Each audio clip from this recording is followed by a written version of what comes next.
Controversies होती रहेंगी, ये चलती रहेंगी, लेकिन मेन इशू ये है कि अगर अब रेलवे वाले बच्चों का साथ नहीं दिया गया तो इनके साथ बहुत बुरा हो जाएगा। 6 से 7 दिन में आंसर की प्रोवाइड हो जाती है, 90 से 100 दिन में रिजल्ट प्रोवाइड हो जाता है, 4.5 से 5 महीने में एग्जाम हो जाता है। तो आपको रेलवे रिफॉर्म क्यों चाहिए? आपने देखा होगा कि भारत में जितना भी मीडिया है उस मीडिया ने यह नहीं दिखाया कि गैस सिलेंडर पे हिंदुस्तान में क्या दिक्कत हो रही है। उन्होंने क्या दिखाया? उन्होंने दिखाया कि पाकिस्तान में पेट्रोल 600 रुपए लीटर पहुंच गया, पाकिस्तान में मचा हाहाकार, पाकिस्तान हो गया बर्बाद। और मेरी पहली जो वीडियो थी रेलवे रिफॉर्म की, वो मैंने अपनी वजह से नहीं उठाई थी। मैं जब भी यूट्यूब पे आ रहा हूं तो हर कमेंट रेलवे को लेके बच्चों का आने लगा, हर कमेंट रेलवे का लेके आने लगा। कहीं ऐसा तो नहीं कि रेलवे सब कुछ कर रहा है लेकिन उसका इंपैक्ट कुछ भी नहीं आ पा रहा हो। उसमें दोषी था वो एक सिंपल सा नोटिफिकेशन, उसमें दोषी था तो रेलवे की पॉलिसी दोषी थी कि ये वक्त अपने आप को जगाने का है। क्या बिहार हमारा नहीं है? क्या हम बिहार के नहीं है? क्यों भटका रहे हो सर बच्चों? बच्चे अच्छे खासे अपनी तैयारी करने में लग रहे हैं, कुछ ना कुछ बेहतर कर रहे हैं। आप reform railway reform railway reform railway चिल्ला चिल्ला के क्या चाह रहे हो? रेलवे हर साल वैकेंसी ना दे? मेरे दोस्तों, मुझे लगता नहीं कि मुझे आज के वक्त में ये जरूरत है कि मुझे फेमस होने के लिए रेलवे मुहिम को जगाना पड़े या रेलवे रिफॉर्म की मुहिम सिर्फ इसलिए करनी पड़े कि मैं फेमस हो जाऊं। मुझे नहीं लगता कि इतने साल पढ़ाने के बाद बच्चों के अंदर इतनी भी परसेंट कोई शंका होगी कि कोई ये कहे कि मैं रेलवे रिफॉर्म की मुहिम इसलिए कर रहा हूं ताकि मैं फेमस हो जाऊं। आप मुझे किसी ना किसी रूप में जानते हैं, मैं आज से पढ़ा नहीं रहा हूं, मैं बहुत सालों से पढ़ाने लग रहा हूं और रोज 8-9 घंटे पढ़ाता हूं। तो मुझे पता है कि मैं एज ए टीचर के रूप में जितना जाना जाता हूं उस रूप में मुझे अपने आप को इस तरीके से फेमस करने की जरूरत नहीं है। चाहे आप मुझे टीचर के रूप में जानते हैं, चाहे मोटिवेटर के रूप में जानते हैं, या करियर विल के रूप में जानते हैं, या बुक्स के रूप में मुझे जानते हैं, तो बिहार के एक एक घर तक मैं पहले से हूं। जिन भी टीचर्स ने इसके खिलाफ वीडियो बनाई, मेरा उनसे हाथ जोड़कर एक विनम्र निवेदन है कि आप इस चीज के खिलाफ वीडियो ना बनाएं, और खिलाफ बनाए तो ये सोच के ना बनाए कि इससे मैं फेमस हो रहा हूं या इस मुहिम को मैंने शुरू कर दिया तो इसलिए आप इसके खिलाफ वीडियो बना रहे हैं। मुझे नहीं लगता कि ये सही कारण है रेलवे रिफॉर्म के खिलाफ आवाज उठाने का। देखिए, आपने बहुत सारी चीजें उठाई, मैं उन्हीं बहुत सारी चीजों पर बात करता हूं। जैसे जो अभी आपने वीडियो देखी या जो देखेंगे उनमें 1-2 सवाल उन्होंने उठाए हैं। रिकॉर्ड है रेलवे का 6 से 7 दिन के अंदर आंसर की प्रोवाइड करा दे रहा है कि भाई 6 से 7 दिन में आंसर की प्रोवाइड हो जाती है, 90 से 100 दिन के अंदर आपको रिजल्ट प्रोवाइड करा दे रहा है, 90 से 100 दिन में रिजल्ट प्रोवाइड हो जाता है, 4.5 से 5 महीने के अंदर आपको एग्जाम करा के दे रहा है, 4.5 से 5 महीने में एग्जाम हो जाता है। तो आपको रेलवे रिफॉर्म क्यों चाहिए? देखिए, आपको अगर ध्यान से आपने मेरी पहली वीडियो देखी होगी रेलवे की, तो मैंने उसमें स्पष्ट रूप से ये कहा था कि कहीं ऐसा तो नहीं कि सब कुछ चीजें बहुत अच्छी चल रही हों, आपको सारी चीजें बहुत अच्छी अच्छी महसूस होने लग रही हो, आपको यह भी दिखाई दे रहा है कि रेलवे रोज कोई ना कोई एग्जाम होता रहता है, रेलवे का रोज कोई ना कोई नोटिफिकेशन आता रहता है, रेलवे की रोज कोई ना कोई आंसर की आ जाती है, रोज कोई ना कोई रिजल्ट आ जाता है, लेकिन फाइनली किसी भी चीज पर नहीं पहुंच पाता।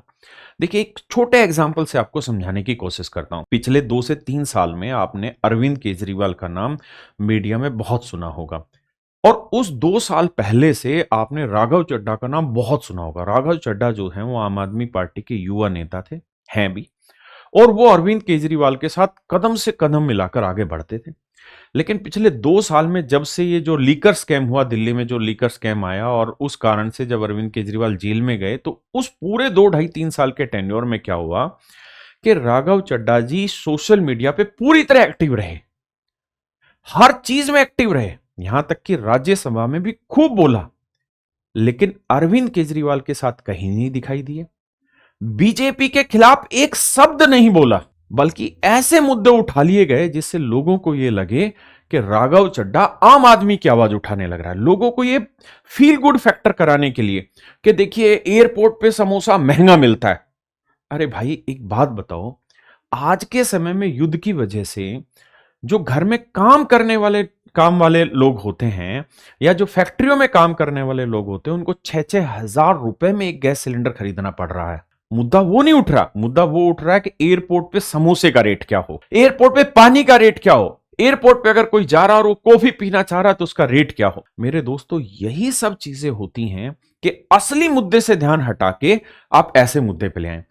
आपने देखा होगा कि भारत में जितना भी मीडिया है उस मीडिया ने यह नहीं दिखाया कि गैस सिलेंडर पे हिंदुस्तान में क्या दिक्कत हो रही है। उन्होंने क्या दिखाया? उन्होंने दिखाया कि पाकिस्तान में पेट्रोल 600 रुपए लीटर पहुंच गया, पाकिस्तान में मचा हाहाकार, पाकिस्तान हो गया बर्बाद। उन्होंने यह कभी नहीं बताया कि हिंदुस्तान में क्या हालात है। जिस आदमी की तनख्वाह ही 8,000 10,000 रुपए है, वो 5,000 6,000 रुपए में गैस सिलेंडर कैसे भरवाएगा? तो मेरे दोस्तों, असली समस्या को दूर कर कर फेक नैरेटिव गढ़े जाएं, इसी को कहते हैं भ्रम फैलाना। और मेरी पहली जो वीडियो थी रेलवे रिफॉर्म की, वो मैंने अपनी वजह से नहीं उठाई थी। मैं जब भी यूट्यूब पे आ रहा हूं तो हर कमेंट रेलवे को लेके बच्चों का आने लगा, हर कमेंट रेलवे का लेके आने लगा, और इसी वजह से मेरे प्यारे बच्चों मैंने वो वीडियो बनाई। अभी अगर मैं यहां पे कोई धार्मिक एक दो स्टेटमेंट दे जाऊं, कुछ भी हिंदू मुस्लिम कर दूं, कुछ इधर उधर जाति की बातें बोल दूं, आप सब चीजें छोड़ के उसी में इन्वॉल्व हो जाएंगे। इसे कहते हैं ध्यान भटकाना, भ्रम फैलाना। मैं इसी मुद्दे पर आपसे बात करना चाह रहा हूं कि कहीं ऐसा तो नहीं कि रेलवे सब कुछ कर रहा है लेकिन उसका इंपैक्ट कुछ भी नहीं आ पा रहा हो। भाई ऐसा क्यों है कि आरआरबी ग्रुप डी में कोर्ट में केस चला गया और आरआरबी ग्रुप डी की वैकेंसी कोर्ट में लटकी रही? उसमें किसकी गलती है? क्या वो जिस नियम के तहत वो कोर्ट में अटका रहा, क्या वो बच्चों ने बनाया था? क्या उसमें बच्चे दोषी हैं? क्या उसमें टीचर दोषी हैं? या उसमें कोई और व्यक्ति दोषी है? नहीं, उसमें कोई और दोषी नहीं। उसमें दोषी था वो एक सिंपल सा नोटिफिकेशन। उसमें दोषी था तो रेलवे की पॉलिसी दोषी थी। वो एग्जाम लेट हुआ तो रेलवे की वजह से लेट हुआ। और ऐसा क्या हुआ कि जब हमने रेलवे की मुहिम उठाई, जोर शोर से सभी साथियों ने आवाज उठाई, और उसी दौरान आपने देखा कि रेलवे ने बहुत जल्दी से सारी चीजें व्यवस्थित कर कर कोर्ट में भी जवाब दिया और वो स्टे हटा। वो उसी आवाज का ही तो दबाव था।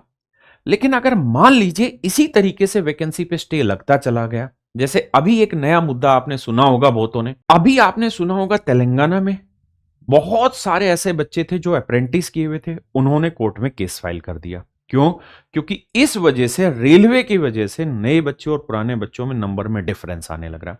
उसके ऊपर भी मैं बहुत डिटेल में, बिल्कुल नीट एंड क्लीन करके वीडियो आपके पास लेके आऊंगा ताकि आप पूरे मुद्दे को डिटेल में समझ पाएं। अब आप मुझे बताइए, अगर इसी तरीके से हर वैकेंसी पे स्टे आता रहेगा, अगर इसी तरीके से हर वैकेंसी कोर्ट में चलती रहेगी, तो बच्चे को यह लगेगा कि भाई 2024 की वैकेंसी पे पहले कोर्ट का स्टे था, उस पे हमने मुहिम की तो फिर वो स्टे हटा, फिर रेलवे ने एग्जाम कंडक्ट कराया 2026 में जाके। अभी 2024 की वैकेंसी अभी क्लियर नहीं हो रही क्योंकि अब तेलंगाना में फिर से कोर्ट केस पड़ गया। जब 2024 की वैकेंसी क्लियर नहीं हो रही तो 2025 की कैसे हो जाएगी? क्या ऐसा हो सकता है कि 2024 का फाइनल रिजल्ट देने से पहले 2025 का रिजल्ट दे देंगे? और एक हमारे साथी ने एक सवाल उठाया, पटना में अब की बार का आंदोलन होगा, इस बार का आंदोलन पटना में होगा, दिल्ली में नहीं होगा। दिल्ली वाले शिक्षक सभी लोग, अगर बच्चों से प्यार है, बिहार के बच्चों से, अगर बिहार के बच्चों से आप सच में प्यार करते हैं, सच में आप रेलवे के लिए अगर खड़े हैं, तो दिल्ली के सारे टीचर इस बार पटना आएंगे। देखिए, कुछ लोगों को यह लगता है कि मैं दिल्ली के लिए कुछ बोलता हूं कि कोई आंदोलन दिल्ली में करना है। नहीं, हम दिल्ली में कोई आंदोलन के लिए नहीं कह रहे। हम तो एक सिंपली बात कह रहे हैं कि यह वक्त अपने आप को जगाने का है। क्या बिहार हमारा नहीं है? क्या हम बिहार के नहीं है? ऐसी हम सोच क्यों रखे कि आंदोलन यहां होगा वहां होगा? मैं कह रहा हूं कि इस बार जो भी आंदोलन होगा पटना में ही होगा और हम आएंगे उठ के। लेकिन अभी तो उस चीज की बात ही नहीं है। अभी तो बात सिर्फ इतनी है कि क्या हम मेंटली उस सिचुएशन के, उस चीज को समझने के लिए तैयार हैं भी कि नहीं है? या पता चले कि मैं यहां रोज आवाज उठाता रहूं एयरपोर्ट पे समोसों की और या घर का सिलेंडर बंद हो गया, तो घर की रोटी जरूरी है या एयरपोर्ट पे समोसे का रेट जरूरी है? ये आपको समझना है। इसी को कहते हैं भ्रम की स्थिति पैदा करना, जो पिछले कई सालों से भारतीय मीडिया न्यूज चैनल पैदा कर रहे हैं। रोज लोग बैठाए जाते हैं, इधर हिंदू बैठता है, इधर मुस्लिम बैठता है, इधर दूसरे धर्म के लोग बैठते हैं, और फिर वहां युद्ध होता है हर मीडिया न्यूज चैनल में।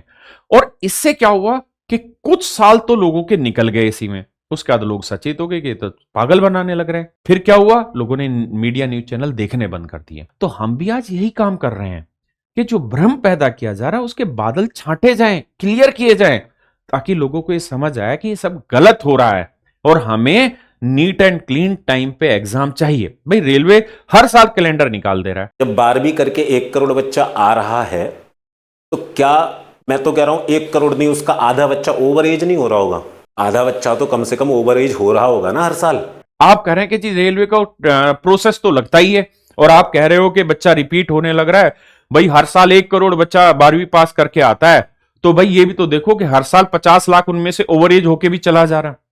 मेरे सर, मेरे दोस्त, मेरे भाई, यहां इश्यू ओवर एज का है ही नहीं कि 50 लाख बच्चा ओवर एज होके चला गया या नहीं चला गया।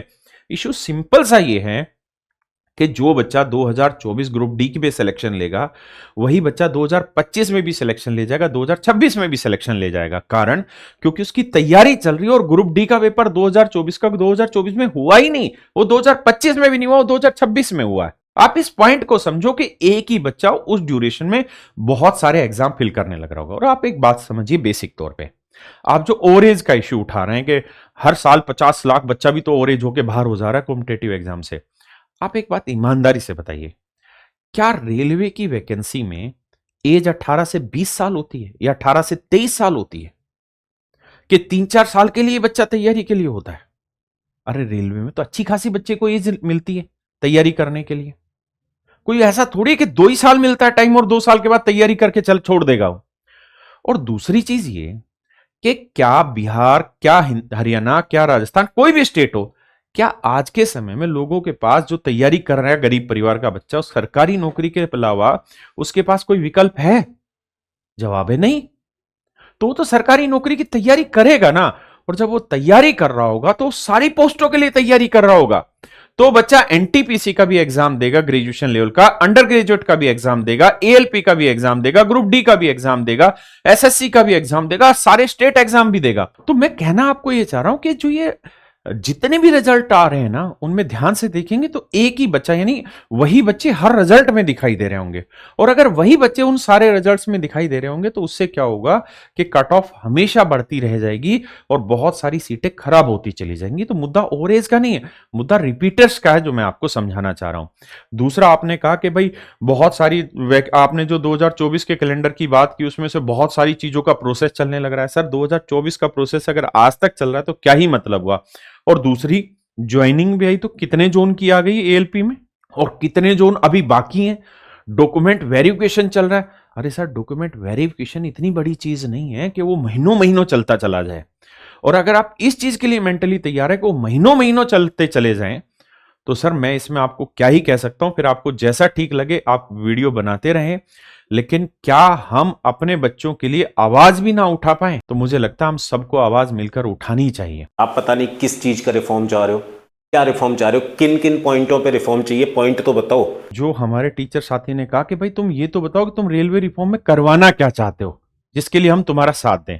तो मैं खुल के आपको 3 पॉइंट समझाता हूं जो बच्चों की डिमांड है, जो हमें कमेंट्स में बच्चों ने भेजी, उन्हीं डिमांड्स को आपके सामने रखना है। सबसे पहली चीज कि रेलवे जो कैलेंडर अब 2026 से निकाल रहा है, उस कैलेंडर में ही वो ये दे कि किस डेट से एग्जाम स्टार्ट होगा, किस डेट पे एग्जाम खत्म होगा, पहली चीज। दूसरी, उसी के अंदर वो ये दे कि इसका रिजल्ट कब आ जाएगा और एक डेडलाइन दे कि भाई 9 से 10 महीने, 11 महीने, 12 महीने, इतने टाइम में ज्वाइनिंग करा दी जाएगी। ये बात कर रहा हूं मैं 2026 के कैलेंडर की।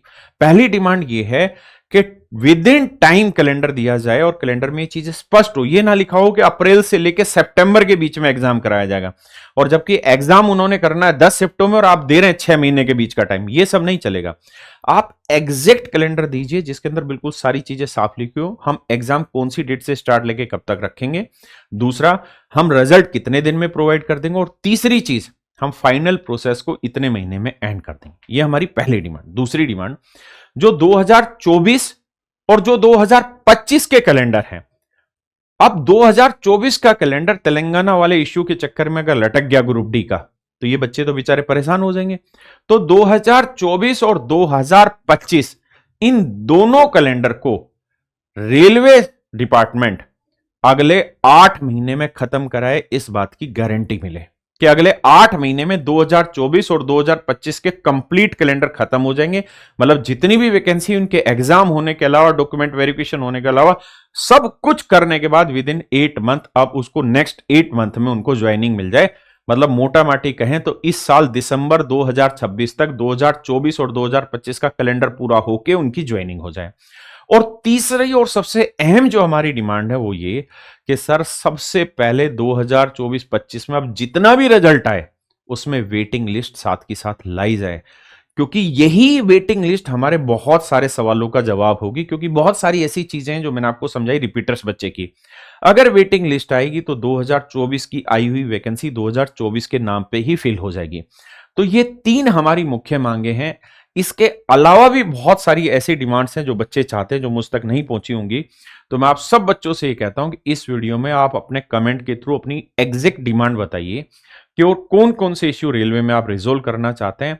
और दूसरे, अपने सभी एसएससी पढ़ाने वाले टीचर से भी बात करना चाहूंगा। देखिए, कंट्रोवर्सीज होती रहेंगी, ये चलती रहेंगी, लेकिन मेन इश्यू ये है कि अगर अब रेलवे वाले बच्चों का साथ नहीं दिया गया तो इनके साथ बहुत बुरा हो जाएगा, क्योंकि लंबा वक्त इनका पहले ही खराब हो चुका है। तो अब एसएससी के रिजल्ट को छोड़ें और रेलवे के रिजल्ट के पीछे लगे, क्योंकि एसएससी तो अब रिजल्ट टाइम पे दे भी रहा है और वेटिंग लिस्ट भी लेके आ रहा है, सब कुछ काम करने लग रहा है। अब बारी रेलवे की है। तो मेरे प्यारे बच्चों, मैं आपसे उम्मीद करता हूं कि इस वीडियो को आप ठीक जगह तक पहुंचाएंगे, अपने हर एक टीचर से बात करेंगे और हर एक टीचर से भी हाथ जोड़ के यही रिक्वेस्ट करेंगे कि सर, पर्सनल ग्रेजेस को थोड़ी देर साइड में रखा जाए, सही मुद्दे पर बात की जाए। मेरे खिलाफ सिर्फ इसलिए वीडियो ना बनाई जाए क्योंकि इस रेलवे रिफॉर्म की मुहिम को मैंने स्टार्ट कर दिया। पहली चीज, मैंने रेलवे रिफॉर्म की कोई मुहिम स्टार्ट नहीं की, बच्चों की मुहिम है। अगर इतने सारे कमेंट आएंगे तो एज ए टीचर हमें खड़े होकर उस पर जवाब देना पड़ेगा बच्चों को। नमस्कार, धन्यवाद।